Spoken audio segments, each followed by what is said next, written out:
शाम को 4 बजे से लेकर 7 बजे के बीच में शंकर और पार्वती के भ्रमण का समय रहता है। मेरे देवाधिदेव महादेव और माता पार्वती के भ्रमण का समय, भगवान शंकर पार्वती घूमने को निकले।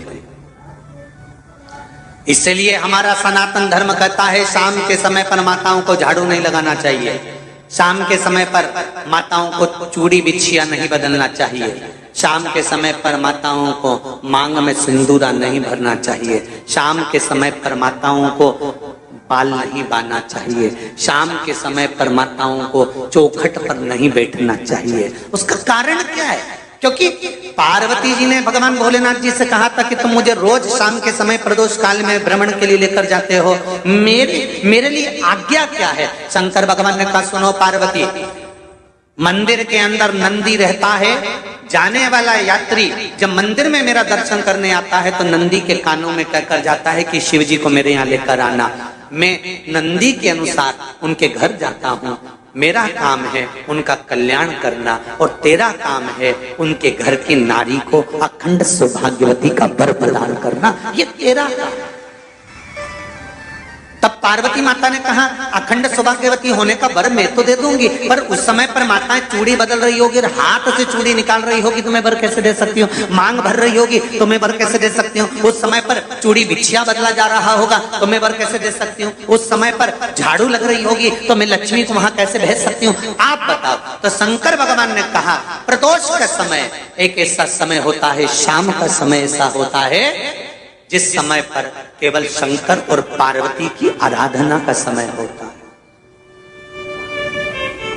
हम तो कई लोगों से कहते हैं अगर आपके यहाँ संपदा नहीं आ रही है, बहुत मेहनत कर रहे हो, फल नहीं मिल रहा, कहीं नौकरी, कहीं सर्विस या कहीं व्यापार या व्यवसाय में कहीं तकलीफ आ रही है, हम सबसे कहते हैं शाम का समय पकड़ लो, शंकर जी के मंदिर में दिया लगाना प्रारंभ कर दो।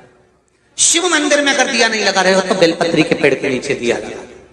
बेलपत्री और शंकर जी के मंदिर में दिया नहीं लगा रहा तो शंकर जी के मंदिर के बाहर चौखट पर दिया लगा। इतना भी नहीं कर सकते तो अपने घर के बाहर अपने द्वार पर दिया लगा दो, पर शंकर जी के नाम का श्री शिवाय नमस्तुभ्यम बोलकर शंकर भगवान को याद कर कर अपनी कामना कर कर बाबा का स्मरण कर कर पंचाक्षर मंत्र नमः शिवाय, षडाक्षर मंत्र ओम नमः शिवाय, द्वादशाक्षर मंत्र ओम नमो भगवते वासुदेवाय, जो मंत्र तुमको याद है उसका स्मरण कर कर लक्ष्मी हो चाहे नारायण हो चाहे राम हो चाहे कृष्ण हो स्मरण कर कर शाम के समय बाहर दिया लगा दो, दरवाजे के पास लगा दो। वो सुनेगा जरूर, आएगा तो उसका वेलकम जरूर होगा और वो कुछ देकर जरूर जाएगा। नियम तो बनाओ, उसकी चौखट पर जाकर कहना प्रारंभ।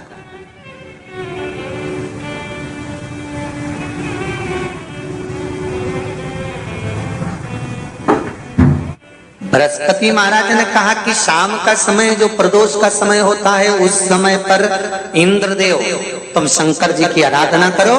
शिव आराधना से शंकर जी जो मार्ग प्रशस्त करेंगे, शिव आराधना से जो शंकर जी कहेंगे वो तुम करना, ठीक है? आराधना करी बाबा भोलेनाथ जी।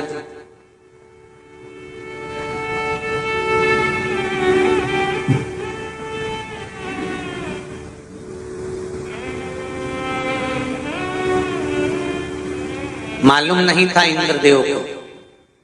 बृहस्पति महाराज ने प्रदोष की महत्वता समझाई तो प्रदोष का समय जानकर शंकर जी पर 7 बेलपत्र प्रदोष के दिन इंद्र ने समर्पित कर दी बिना सोचे।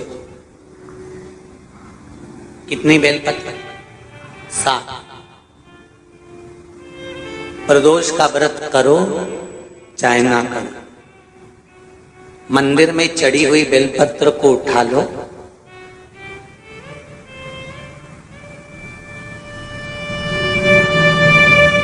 बेलपत्र का ब्रह्म कमल बना लो,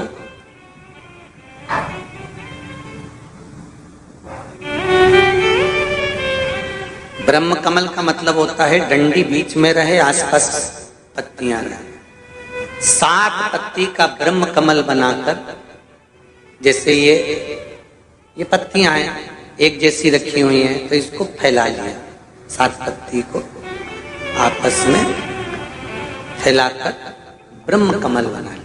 प्रदोष का व्रत करें ना करें, जरूरी नहीं है कि वृक्ष से ही पत्ती लेकर आओगे तो ही शंकर जी को चढ़ाओगे।